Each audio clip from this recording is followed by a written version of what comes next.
Salam, salam jumpa kembali dalam seri pengajaran firman Tuhan oleh Yayasan Imam Ahmad Rajani yang bertempat di Rumah Pemulihan Segala Bangsa, Desa Kembe 1, Kabupaten Minahasa, Sulawesi Utara.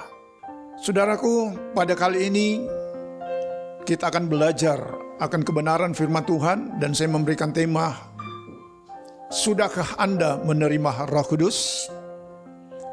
Kebenaran firman Tuhan bisa kita melihat di dalam Kisah Rasul 19 ayatnya yang kedua. Firman Tuhan katanya kepada mereka, sudahkah kamu menerima Roh Kudus ketika kamu menjadi percaya? Akan tetapi mereka menjawab dia, belum. Bahkan kami belum pernah mendengar bahwa ada Roh Kudus. Bapak, Ibu, saudara sekalian, beberapa waktu yang lalu kita baru saja memperingati hari kematian Kristus yang kita kenal bersama sebagai Hari Raya Paskah.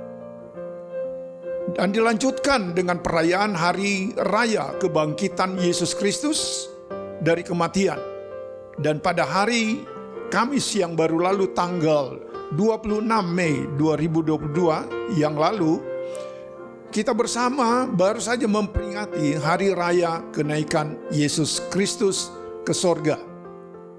Nah saudara, hari ini seluruh umat percaya memperingati Hari Raya Pencurahan Roh Kudus.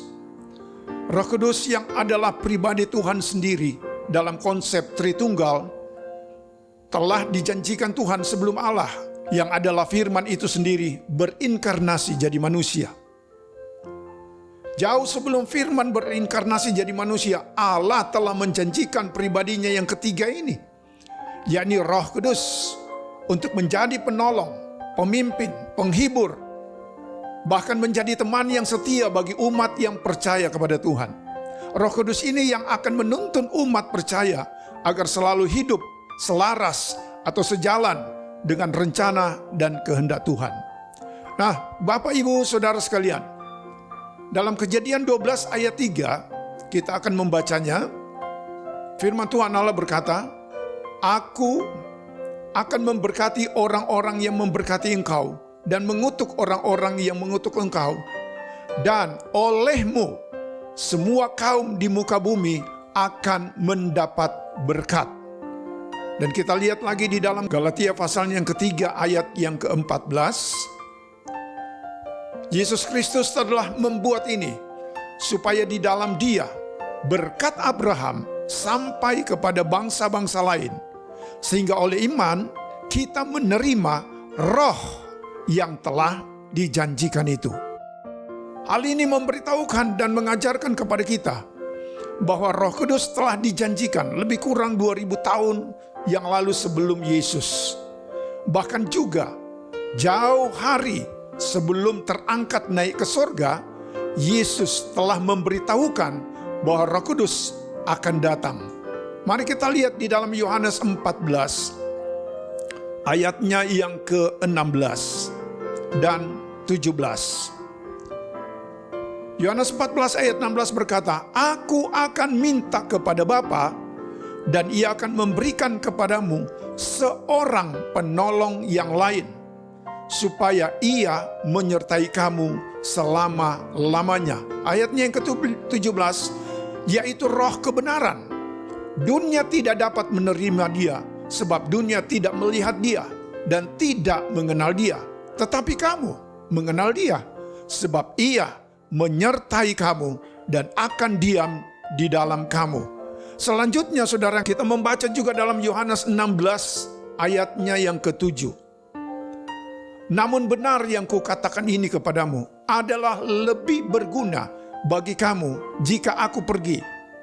Sebab jikalau aku tidak pergi, penghibur itu tidak akan datang kepadamu. Tetapi jikalau aku pergi, aku akan mengutus dia kepadamu. Yesus memberitahukan tentang tujuan kehadiran daripada Roh Kudus, yaitu untuk menginsafkan dunia dari dosa, kebenaran, dan penghakiman, serta memimpin dunia ke dalam seluruh kebenaran. Nah, kita bisa juga melihat kebenarannya di dalam Yohanes 16 ayat 8. Dalam Yohanes 16 ayat 8 berkata, dan kalau ia datang, ia akan menginsafkan dunia akan dosa, kebenaran, dan penghakiman. Dan ayatnya yang ke-13 berkata, tetapi apabila ia datang, yaitu roh kebenaran, ia akan memimpin kamu ke dalam seluruh kebenaran. Sebab ia tidak akan berkata-kata dari dirinya sendiri, tetapi segala sesuatu yang didengarnya itulah yang akan dikatakannya, dan ia akan memberitakan kepadamu hal-hal yang akan datang. Dalam kitab Yoel juga, saudara, Allah telah menjanjikan bahwa akan datang waktunya Roh Kudus dicurahkan kepada semua manusia. Kita dapat membaca dalam Yoel 2 ayat 28 dan 29 berkata demikian, kemudian daripada itu akan terjadi bahwa aku akan mencurahkan rohku ke atas semua manusia. Maka anak-anakmu laki-laki dan perempuan akan bernubuat. Orang-orangmu yang tua akan mendapat mimpi. Teruna-terunamu akan mendapat penglihatan-penglihatan. Juga ke atas hamba-hambamu laki-laki dan perempuan akan kucurahkan rohku pada hari-hari itu. Dan firman Allah ini, saudara, yang ada pada kitab Yoel, dikutipkan kembali pada Kisah Rasul pasalnya yang kedua ayat 16 sampai 18. Kita membacanya, saudara, di mana Kisah Rasul pasalnya yang kedua ayat 16 berkata, tetapi itulah yang difirmankan Allah dengan perantaran Nabi Yoel. Ayat 17, akan tetapi pada hari-hari terakhir demikianlah firman Allah, bahwa aku akan mencurahkan rohku ke atas semua manusia. Maka anak-anakmu laki-laki dan perempuan akan bernubuat, dan teruna-terunamu akan mendapat penglihatan-penglihatan, dan orang-orangmu yang tua-tua akan mendapat mimpi. Ayat 18, juga ke atas hamba-hambaku laki-laki dan perempuan akan kucurahkan rohku pada hari-hari itu, dan mereka akan bernubuat. Saudaraku, hari-hari terakhir yang dimaksud Allah dalam pembacaan tadi, saudara, adalah sekarang. Yaitu hari sejak kematian Yesus, anak domba Allah yang menghapus dosa dunia di kayu salib. Sebab ada tertulis dalam Yohanes 1 ayatnya yang ke-29. Di situ berkata, pada keesokan harinya Yohanes melihat Yesus datang kepadanya dan ia berkata, lihatlah anak domba Allah yang menghapus dosa dunia. Jadi saudara kasih dalam Yesus Kristus, hari yang dimaksud itu adalah hari sejak kematian Yesus sampai kedatangannya yang kedua kali dengan segala kekuasaan dan kemuliaannya. Jadi saudaraku, sekarang inilah hari-hari di mana Allah sedang mencurahkan rohnya ke atas semua manusia, khususnya orang-orang percaya, baik yang dikatakan ya sebagai orang-orang awam maupun yang tergolong hamba-hamba Tuhan, dengan tidak membeda-bedakan. Sebab dalam Kisah Rasul 10 ayat 34 berkata, lalu mulailah Petrus berbicara, katanya, sesungguhnya aku telah mengerti bahwa Allah tidak membedakan orang. Saudaraku, sebagaimana lebih daripada laki-laki dan perempuan yang saling mengasihi, berkeinginan untuk dipersatukan dalam pernikahan, sehingga mereka menjadi satu daging, sebagaimana yang dikatakan dalam Kejadian 2 ayat 24. Sebab itu seorang laki-laki akan meninggalkan ayahnya dan ibunya dan bersatu dengan istrinya, sehingga keduanya menjadi satu daging. Begitu juga Allah, karena kasih-Nya yang begitu besar kepada saudara dan saya, Allah sangat berkeinginan untuk menjadi satu di dalam roh dengan orang-orang yang bersungguh hati terhadap dirinya, yaitu orang-orang yang sungguh-sungguh mengasihi Dia dan mau melakukan segala perintah-Nya. Yohanes 14 ayat 15 berkata, jikalau kamu mengasihi aku, kamu akan menuruti segala perintahku. Juga di dalam ayatnya yang ke-21, barang siapa memegang perintahku dan melakukannya, Dialah yang mengasihi aku. Dan barang siapa mengasihi aku, ia akan dikasihi oleh Bapa-Ku, dan aku pun akan mengasihi dia dan akan menyatakan diriku kepadanya. Lanjut saudaraku, di dalam ayat 23 berkata, jawab Yesus, jika seorang mengasihi aku, ia akan menuruti firman-Ku, dan Bapa-Ku akan mengasihi dia, dan kami akan datang kepadanya dan diam bersama-sama dengan dia. Itulah sebabnya saudara, Allah berkehendak untuk mencurahkan rohnya di hari-hari terakhir ini. Saudaraku, nubuatan Yoel telah digenapi, di mana Allah telah mencurahkan Roh Kudus kepada semua manusia, dimulai dari 120 orang penerima Roh Kudus di balkon Yerusalem 2000 tahun lalu. Saat ini, kapanpun, dimanapun, dalam situasi dan kondisi apapun, setiap orang yang sudah mengalami pemulihan dalam hidupnya secara pasti dapat menerima Roh Kudus. Bapak, Ibu, Saudara sekalian, suatu pertanyaan akan muncul. Seberapa pentingkah Roh Kudus bagi kita? Atau pentingkah kita menerima Roh Kudus? Nah, saat ini saya akan menyampaikan ada 4 poin mengenai betapa pentingnya seseorang menerima Roh Kudus itu. Yang pertama, saudara, kutuk keturunan diputuskan atau ditiadakan. Dalam Roma 5 ayat yang ke-12, kita akan membaca bersama-sama. Roma 5 ayat 12 berkata, sebab itu sama seperti dosa telah masuk ke dalam dunia oleh satu orang, dan oleh dosa itu juga maut. Demikianlah maut itu telah menjalar kepada semua orang, karena semua orang telah berbuat dosa. Bahwa akibat dosa dari Adam, maka semua manusia dinyatakan turut berdosa. Tidak ada yang terkecuali, saudara. Ya, tidak ada yang terkecuali. Semuanya sudah dinyatakan berdosa. Bahkan dalam Roma 6 ayat 23 berkata, upah dosa, sebab upah dosa ialah maut. Tetapi karunia Allah ialah hidup yang kekal dalam Kristus Yesus Tuhan kita. Upah daripada dosa itu adalah maut. Maut berbicara kebinasaan. Maut berbicara kematian. Nah, saudaraku yang kasih dalam Yesus Kristus, dalam 1 Korintus 15 ayat 22a juga dikatakan, karena sama seperti semua orang mati dalam persekutuan dengan Adam, demikian pula semua orang akan dihidupkan kembali dalam persekutuan dengan Kristus.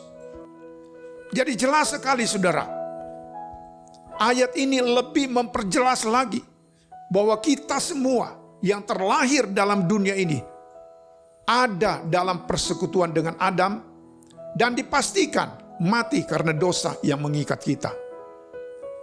Ini dosa Adam sudah sedemikian mengikat manusia. Belum lagi, saudaraku, ditambah dengan kesalahan-kesalahan dari nenek moyang leluhur, orang-orang tua di atas kita secara keturunan yang melakukan kesalahan-kesalahan dan menurunkan benih kesalahan itu pada kita, generasi yang ada di bawah mereka. Sehingga, saudaraku, pada saat kita terlahir, benih dosa Adam, benih kesalahan nenek moyang, leluhur, orang tua kita, sudah menjadi bagian kita saat kita dilahirkan ke dalam dunia ini. Di dalam Mazmur pasal 51 ayatnya yang ke-7. Dalam Mazmur 51 ayat 7 berkata, sesungguhnya dalam kesalahan aku diperanakan, dalam dosa aku dikandung ibuku.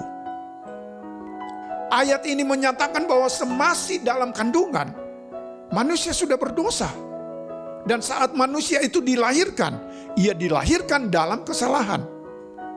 Nah, kesalahan apa yang dimaksud ini, saudaraku? Kesalahan dari nenek moyang, leluhur, orang tua, dari bayi yang dilahirkan tersebut. Karena bayi yang dilahirkan tersebut dari benih mereka juga. Kalau mereka adalah penyembah berhala, mereka adalah pesinah, mereka adalah pemabuk, mereka melakukan perbuatan-perbuatan cemar lainnya, maka hal tersebut akan turun juga kepada keturunan yang ada di bawah mereka. Nah saudara, hal seperti ini terjadi kepada bangsa Israel. Sehingga Israel disindir dengan suatu perkataan seperti yang dicatat dalam kitab Yeskiel 18 ayat 1-3. Mari kita baca. Maka datanglah firman Tuhan kepadaku. Ada apa dengan kamu? Sehingga kamu mengucapkan kata sindiran ini di tanah Israel. Ayah-ayah makan buah mentah dan gigi anak-anaknya menjadi ngilu. Ayat 3, demi aku yang hidup, demikianlah firman Allah, kamu tidak akan mengucapkan kata sindiran ini lagi di Israel. Di dalam Yeremia 31 ayat 29 berkata, pada waktu itu orang tidak akan berkata lagi, ayah-ayah makan buah mentah dan gigi anak-anaknya menjadi ngilu.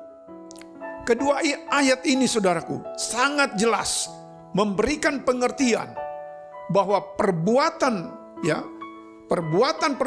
orang tua ditanggung oleh anak. Akan lebih jelas lagi tatkala kita membaca dalam Ratapan 5 ayat 7. Bapak-bapak kami berbuat dosa, mereka tak ada lagi, dan kami yang menanggung kedurjanaan mereka. Secara gamblang berkata perbuatan dosa orang tua, maka anaklah yang menanggung kesalahannya. Sekalipun mereka, orang tua tersebut, telah tiada. Dalam arti kata, mereka telah meninggal. Semua ditanggung oleh anak. Mereka melakukan dosa, tetapi saudaraku, semuanya ditanggung oleh anak. Turun kepada anak. Inilah yang disebut sebagai kutuk keturunan. Saat saudara menerima Roh Kudus, maka segala kutuk yang menyertai saudara, baik dari dosa, baik dosa dari Adam, maupun kesalahan-kesalahan dari nenek moyang, leluhur, dan orang tua saudara, selesai. Semuanya diputuskan dan tidak ada lagi mengikat saudara. Solusinya cuma Roh Kudus. Saat saudara menerima Roh Kudus ini, saudara, segala sesuatunya, semua yang mengikuti saudara, mulai dari nenek moyang, leluhur, orang tua saudara, di atas saudara secara keturunan, semuanya diselesaikan, semuanya diputuskan. Yang kedua, saudaraku, betapa pentingnya kita menerima Kudus. Sebab saat kita menjadi Roh Kudus, kita menerima Roh Kudus, kita menjadi anak Allah. Poin yang kedua adalah kita menjadi anak Allah. Berbicara anak, maka tidak akan pernah terlepas dari yang namanya kelahiran. Tidak seorang pun yang bisa ada dalam dunia ini, saudaraku, tanpa proses kelahiran. Saya boleh ada di tengah-tengah keluarga saya oleh karena kelahiran. Dan saya percaya Bapak Ibu, saudara pun demikian adanya. Akan tetapi saudara, kelahiran tidak akan pernah terjadi tanpa adanya benih. Seorang wanita mengandung dan melahirkan karena adanya benih laki-laki. Saya terlahir di dunia ini karena ada benih. Benih dari papa saya. Dan saya pun percaya Bapak, Ibu, dan saudara sekalian demikian juga. Saudara terlahir dari benih orang tua saudara. Orang tua laki-laki saudara, papa saudara, ayah, bapak saudara. Nah saudaraku, Roh Kudus adalah benih Allah yang ditaruh ke dalam hati kita saat kita dilahirkan oleh Allah, sehingga menjadikan kita sebagai anak-anak Allah. Kita dapat membacanya dalam firman Allah 1 Yohanes 3 ayat 9. Setiap orang yang lahir dari Allah tidak berbuat dosa lagi, sebab benih ilahi, saya ulang lagi, sebab benih ilahi tetap ada di dalam dia, dan ia tidak dapat berbuat dosa karena ia lahir dari Allah. Dalam ayat tersebut saudara, jelas menyatakan bahwa setiap orang yang lahir dari Allah maka benihnya Allah, ya, benih Allah itu ada pada orang tersebut. Benih inilah yang menyatakan, yang membuktikan bahwa ia adalah anak Allah. Dalam Galatia pasal 4 ayat 6-7 kita dapat membacanya, saudara. Dan karena kamu adalah anak, maka Allah telah menyuruh roh anaknya ke dalam hati kita yang berseru, ya Aba, ya Bapa. Ayatnya yang ketujuh, jadi kamu bukan lagi hamba, melainkan anak. Jikalau kamu anak, maka kamu juga adalah ahli waris oleh Allah. Dalam pembacaan ini, saudara, mengatakan roh anaknya, roh Kristus, roh Yesus diutus oleh Allah untuk berada di dalam hati orang-orang yang berstatus sebagai anak Tuhan, yang berstatus sebagai anak Allah, yang berstatus sebagai anaknya, sehingga mereka tidak lagi disebut hamba, melainkan anak. Dengan demikian, saudara, mereka juga dijadikan sebagai ahli waris oleh Allah. Saudara, jadi jelaslah sekarang bahwa setiap mereka yang menerima Roh Kudus menjadikan mereka sebagai anak-anak Allah. Betapa pentingnya setiap orang atau setiap kita menerima Roh Kudus. Tanpa adanya Roh Kudus dalam kehidupan kita, maka kita bukanlah anak Allah. Kita bukanlah anak Tuhan. Ukuran sebagai anak-anak Tuhan, anak-anak Allah, bukanlah karena ya banyaknya jam terbang, tanda kutip, pelayanan. Ya. Ukuran kita sebagai anak-anak Allah bukan karena banyaknya pelayanan yang kita layani. Juga ukuran sebagai anak-anak Allah bukan karena gelar kepenatuaan, diaken, diakonis, pendeta, pastor, dan sebagainya. Bukan karena seabrek titel yang kita miliki, baik di depan maupun di belakang nama kita. Bukan itu, saudaraku. Itu bukan suatu jaminan kita sebagai anak Allah. Itu bukan suatu ukuran.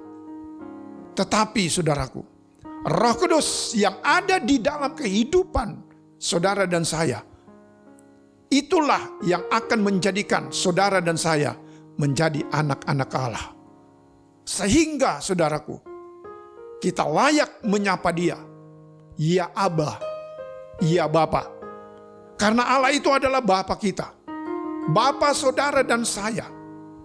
Dialah, Roh Kuduslah yang akan memandu, memimpin kita, ya, dalam setiap perjalanan hidup kita, pelayanan kita, usaha-usaha kita, profesi kita.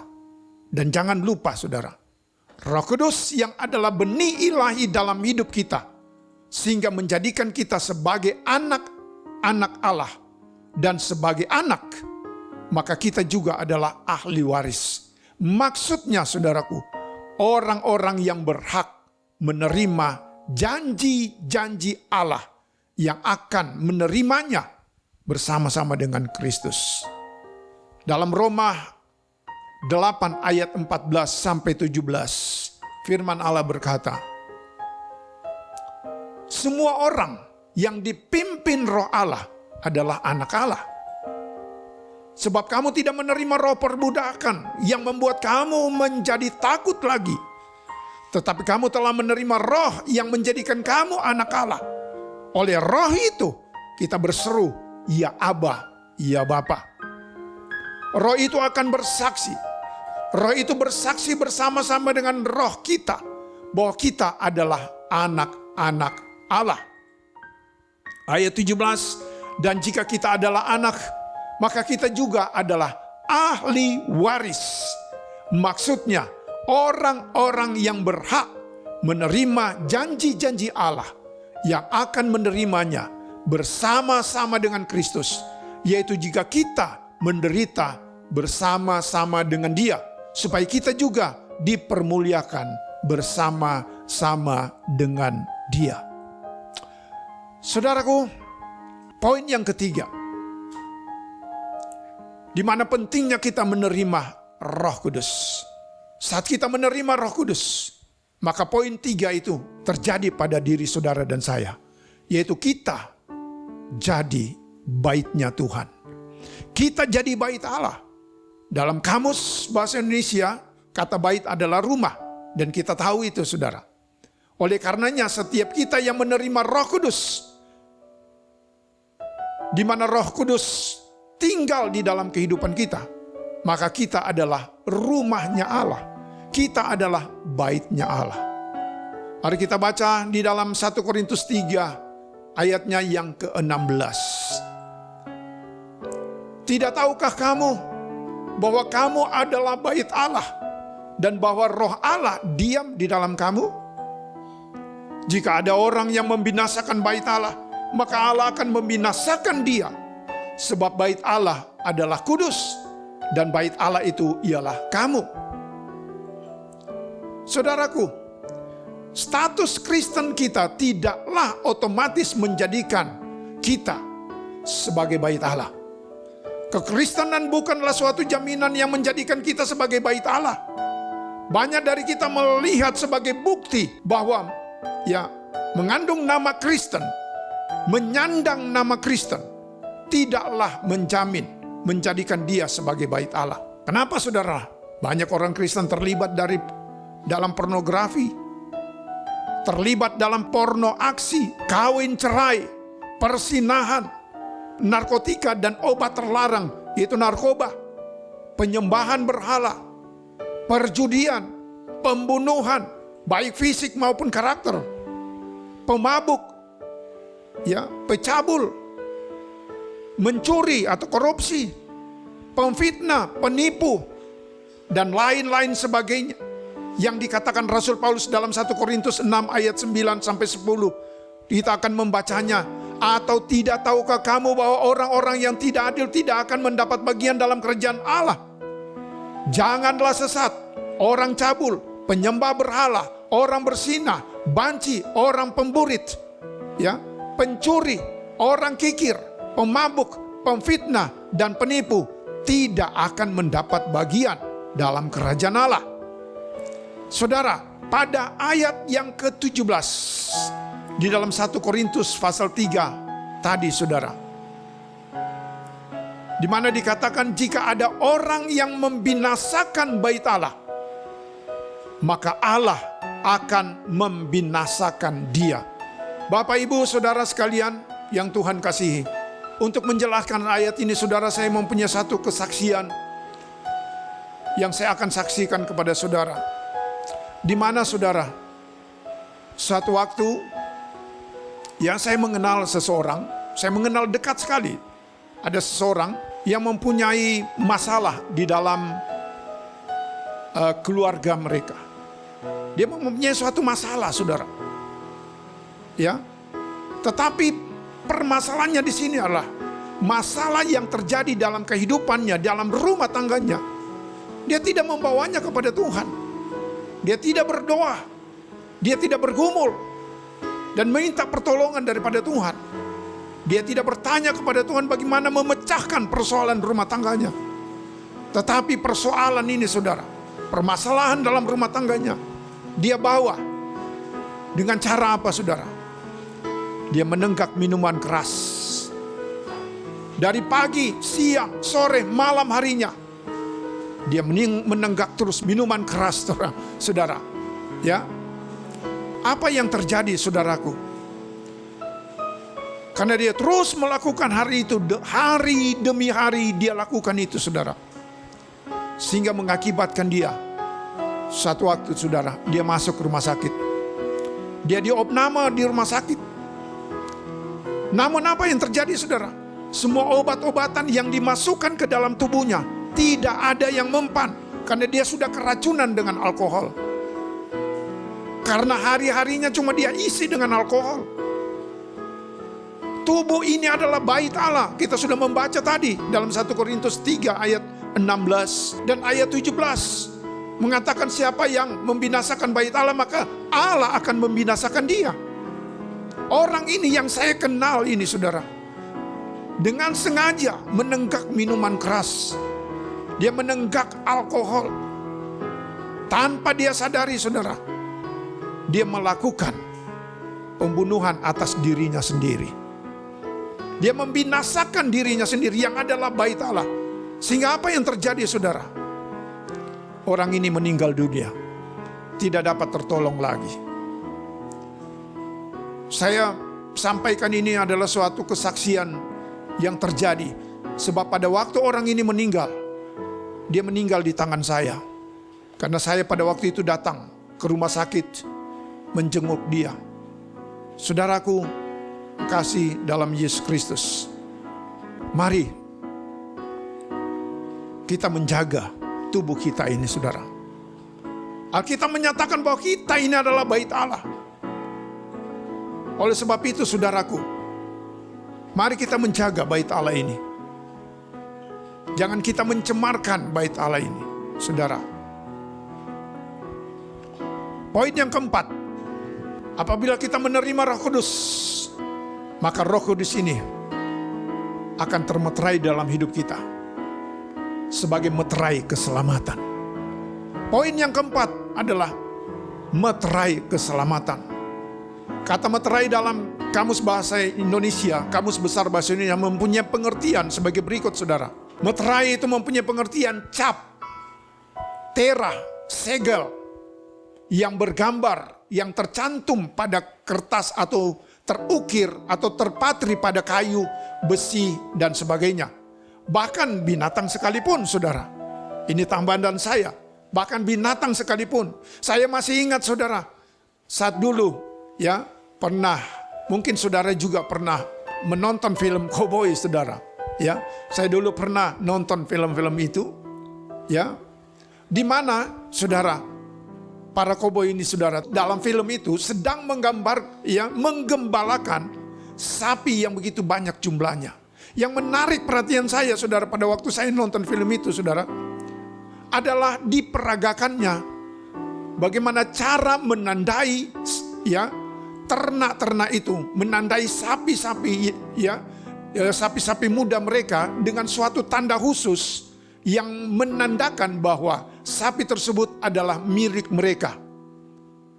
Dengan cara apa, saudara? Yaitu dengan memanaskan, ya, dengan memanaskan suatu plat besi, di mana plat besi itu mempunyai gambar khas, saudara. Dan setelah plat besi itu tersebut terlihat membara, ya, maka ditempelkannya lah plat besi tersebut pada badan atau tubuh ternak atau sapi itu. Dan saudara, ada tanda khas yang menandai sapi itu sebagai, ya, milik para koboi tersebut. Saudaraku, dalam Efesus pasal 1 ayat 13 dan 14 kita membacanya di sini, saudara. Di dalam Dia kamu juga, karena kamu telah mendengar firman kebenaran, yaitu Injil keselamatanmu. Di dalam Dia kamu juga ketika kamu percaya dimeteraikan dengan Roh Kudus yang dijanjikannya itu. 14, dan Roh Kudus itu adalah jaminan bagian kita sampai kita memperoleh seluruhnya, yaitu penebusan yang menjadikan kita milik Allah untuk memuji kemuliaannya. Bapak, Ibu, Saudara sekalian, pada pembacaan firman Allah tersebut, ya, di dalam Efesus 1 ayat 13-14 punya pengertian, ya, ketika kita percaya maka kita dimeteraikan oleh Roh Kudus, dan itu adalah tanda kepemilikan Allah pada kita. Ya, jadi Roh Kudus itu adalah tanda kepemilikan Allah pada kita. Ketika Bapak, Ibu, Saudara sekalian menerima Roh Kudus, maka Bapak, Ibu, Saudara sekalian telah tercap, tersegel, termeterai sebagai miliknya Allah. Ya, kita baca di dalam 2 Korintus 1 ayat 22. Firman Tuhan berkata, memeteraikan tanda miliknya atas kita, dan yang memberikan Roh Kudus di dalam hati kita sebagai jaminan dari semua yang telah disediakan untuk kita. Nah, saudaraku, percaya di sini, saudara, bukan berarti seseorang yang tadinya tidak percaya dan setelah mendengarkan berita kabar baik atau Injil, dia menjadi percaya dan dengan demikian dia sudah termeterai dengan Roh Kudus. Tidak demikian, saudara. Pemeteraian Roh Kudus dalam kehidupan orang percaya ada prosesnya. Ya, itu punya proses. Tidak diterima secara otomatis ketika kita menjadi percaya. Roh Kudus hanya akan kita terima melalui suatu proses. Mungkin saudara pikir begitu saudara mengucapkan, saya percaya kepada Yesus, dan saudara pikir bahwa Roh Kudus sudah termeterai dalam hidup saudara. Bukan dengan cara itu. Roh Kudus hanya akan kita terima melalui yang namanya baptisan Roh Kudus. Sebagaimana yang disampaikan dalam Kisah Rasul 1 ayat 4-5. Kisah Rasul 1 ayat 4 berkata, pada suatu hari ketika ia makan bersama-sama dengan mereka, ia melarang mereka meninggalkan Yerusalem dan menyuruh mereka tinggal di situ menantikan janji Bapa. Yang demikian katanya, telah kamu dengar daripadaku. Sebab Yohanes membaptis dengan air, tetapi tidak lama lagi kamu akan dibaptis dengan Roh Kudus. Saat saudara menerima Roh Kudus melalui proses penerimaan Roh Kudus yang sudah saya sampaikan di atas tadi, yaitu melalui baptisan Roh Kudus, maka saudara dinyatakan sebagai orang yang sudah tercap, sebagai orang yang sudah tersegel, sudah tertera, sudah termeterai sebagai milik kepunyaan Tuhan. Roma 8 ayat 9b dengan jelas menyatakan, tetapi jika orang tidak memiliki Roh Kristus, ia bukan milik Kristus. Sekali lagi saudara, tetapi jika orang tidak memiliki Roh Kristus, ia bukan milik Kristus. Saudaraku, terimalah dan milikilah Roh Kudus sebagai meterai keselamatan saudara. Akhirnya saudaraku, akan ada suatu pertanyaan bagi Bapak Ibu saudara sekalian. Dan pertanyaan itu adalah, sudahkah Bapak Ibu saudara menerima Roh Kudus ketika menjadi percaya? Pertanyaan ini akan terjadi saudara. Bahkan mungkin hari ini saya akan bertanya kepada Bapak Ibu saudara, sudahkah Bapak Ibu saudara menerima Roh Kudus ketika Bapak Ibu menjadi percaya? Jika belum saudaraku, maka mintalah kepada Bapa di dalam permohonan doamu. Saya percaya Tuhan akan memberikan jawaban bagi Bapak Ibu saudara sekalian. Sebab Tuhan berfirman di dalam Lukas pasal 11 ayat 13. Jadi jika kamu yang jahat tahu memberi pemberian yang baik kepada anak-anakmu, siapakah yang jahat, saudara dan saya?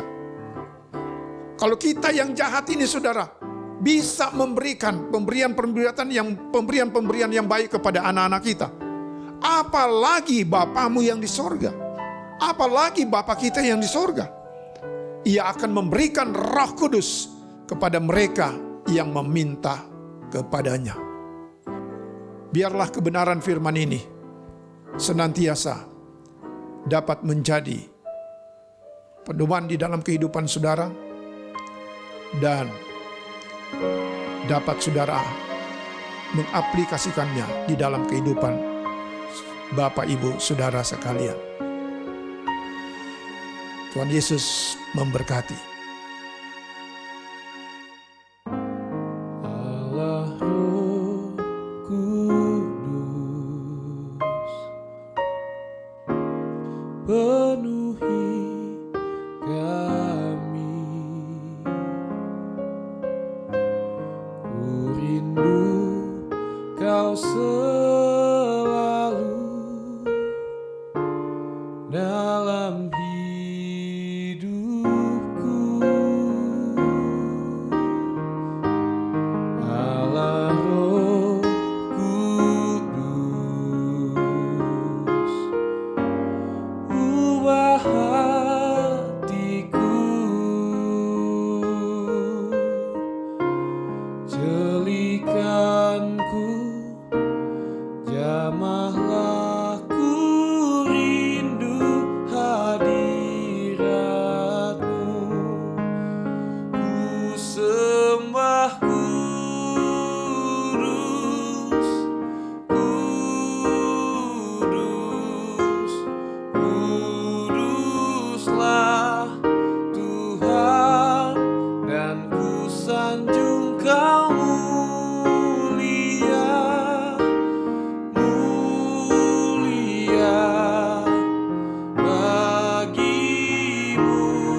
Bapak, Ibu, Saudara sekalian, saat ini kita akan masuk di dalam perjamuan kudus. Saya percaya saat ini di depan Bapak, Ibu, Saudara sekalian sudah tersedia roti dan anggur, di mana kita akan bersatu bersama-sama. Kita akan makan tubuh Kristus dan kita juga akan meminum darah Kristus. Saudaraku, kasih dalam Yesus Kristus, sering saudara dalam perjamuan saya melihat, bahkan saya pernah melihat ini saudara, bukan sering tetapi saya pernah melihat bahwa ada orang masuk di dalam perjamuan kudus dengan tangisan, dengan air mata. Seakan-akan ada sesuatu yang meninggalkan dia. Seakan-akan ada kekasih atau orang yang dia kasihi meninggalkan dia untuk selama-lamanya. Saudaraku, bukan itu saudara. Tuhan tidak menghendaki kita masuk di dalam perjamuan kudus dengan rasa duka.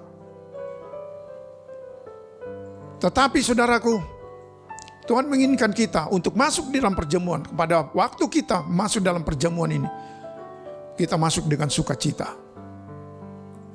Kita bersukacita dan kita bersyukur bahwa karya yang terbesar yang Tuhan Yesus sudah lakukan di kayu salib.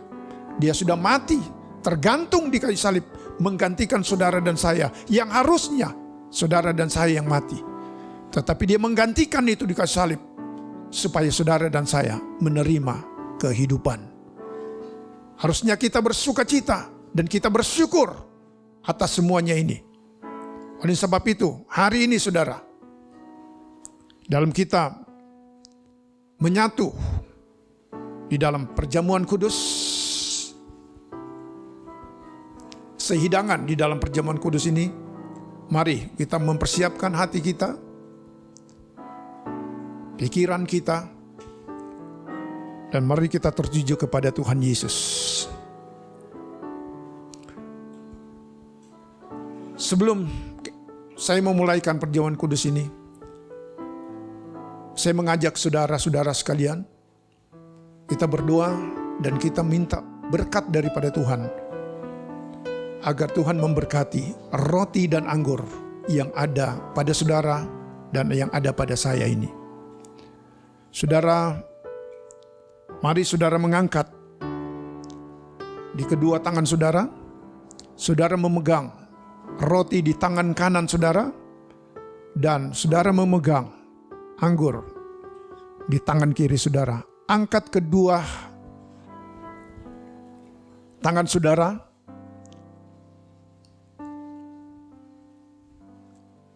dan kita minta berkat daripada Tuhan.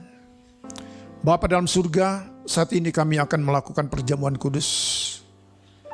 Roti dan anggur ini adalah hal yang biasa, tetapi kami percaya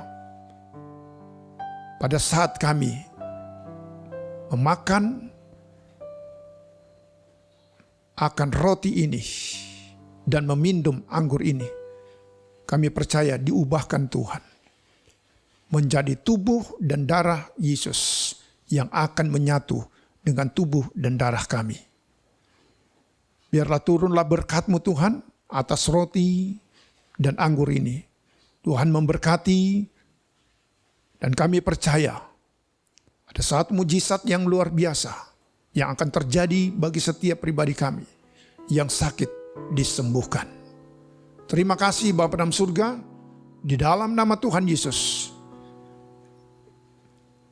kami menyatu di dalam perjamuan kudus ini. Amin.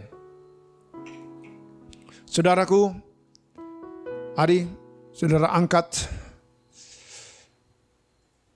roti yang ada di tangan saudara, tinggi di atas kepala saudara. Dan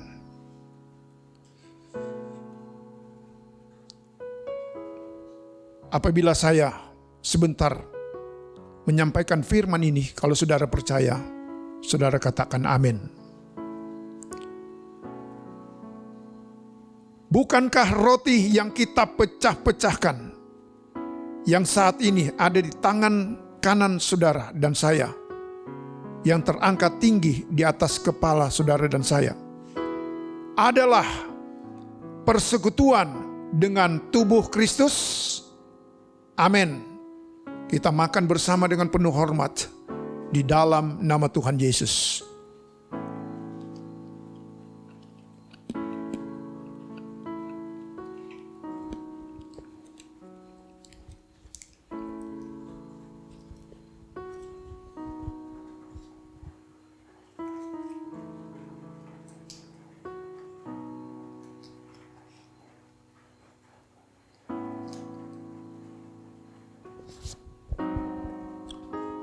Mari saudara pegang anggur di tangan kanan saudara dan angkat tinggi di atas kepala saudara.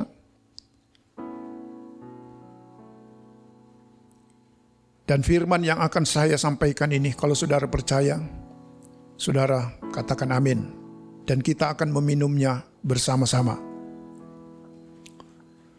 Bukankah cawan pengucapan syukur yang atasnya kita ucapkan syukur, yang saat ini ada di tangan kanan saudara dan saya, dan terangkat tinggi di atas kepala saudara dan saya, adalah persekutuan dengan darah Kristus?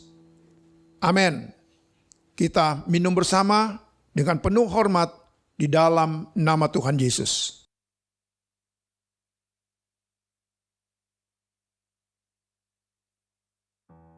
Haleluya. Mari kita naikkan pujian syukur kepada Tuhan. Oh, yang bisa berbahasa roh, kita berbahasa roh. Oh, ya labasandara wayana bori mase. Ye nabori masandala bori masakayana lai. Inayano nalabarawayana bori. Nalabarawaya namuri masa nalabasakaya namu.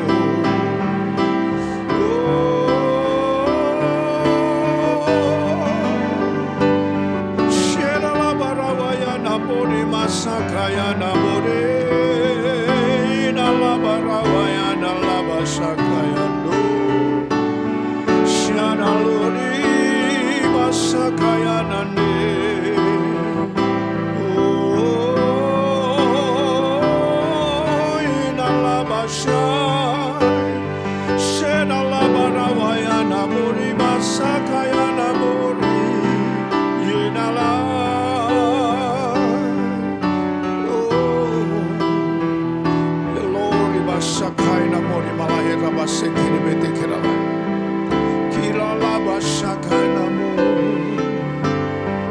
Haleluya, haleluya. Glory basakarabayana bori masakara. Kirlori masandarabaheta kainamo. Terima kasih Bapa dalam surga. Terima kasih atas kesempatan yang Kau berikan pada saat ini Tuhan. Hari ini, kalau kami dapat sama-sama bersekutu di dalam Tuhan, melalui kebenaran firman Tuhan yang Tuhan sudah berikan kepada kami. Biarlah kebenaran firman-Mu Tuhan, hamba berdoa, senantiasa termeterai di dalam setiap kehidupan para pendengar yang sempat mendengarkan akan firman Tuhan pada hari ini. Melalui siaran ini, hamba berdoa Tuhan berkati setiap pribadi lepas pribadi, rumah tangga lepas rumah tangga, dimanapun mereka berada saat ini Tuhan, jemaat-Mu Tuhan. Tuhan memberkati mereka. Kami percaya yang sakit sudah disembuhkan di dalam nama Tuhan Yesus. Terima kasih Bapa dalam surga, terima kasih. Biarlah kebenaran-Mu Tuhan terus menjadi bagian di dalam kehidupan mereka. Dan Tuhan, Engkau memberikan senantiasa kemampuan kepada kami semua untuk dapat mengaplikasikan akan kebenaran firman-Mu ini dalam kehidupan kami sehari lepas hari. Terpujilah nama-Mu Bapa dalam surga. Kami bersyukur juga kalau pada hari ini kami dapat bersekutu di dalam perjamuan kudus. Kami boleh senantiasa bersama-sama Tuhan. Boleh mengecap akan tubuh dan darah Kristus. Yang walaupun itu merupakan roti dan anggur, tetapi kami percaya pada saat itu ada di dalam tubuh kami. Itu berubah. Roti dan anggur itu berubah menjadi tubuh dan darah Kristus. Sehingga menyatu dengan tubuh dan darah kami. Terima kasih Bapa dalam surga atas semua ini. Hamba berdoa, biarlah campur tangan Tuhan terus menjadi bagian kehidupan dari jemaat-Mu. Bagi saudara-saudara, Bapak Ibu sekalian yang sudah mendengarkan akan siaran ini. Terima kasih Bapa dalam surga, berkat-Mu yang melimpah atas kami semua. Terpujilah nama-Mu. Sebelum kami akhiri akan ibadah ini Tuhan, kami percaya ada berkat spesial yang Tuhan sudah sediakan bagi kami. Oleh dan sebab itu Tuhan, dengan tangan terangkat, tertadah kepadamu, kami mau terima berkat daripada Tuhan. Saudaraku, terimalah berkat daripada Tuhan. Kasih karunia dan damai sejahtera daripada Allah Bapa, cinta dan kasih sayang daripada Tuhan Yesus Kristus, Roh Kudus Allah Immanuel itu, biarlah menyertai, membimbing, menuntun perjalanan hidup saudara-saudara sekalian.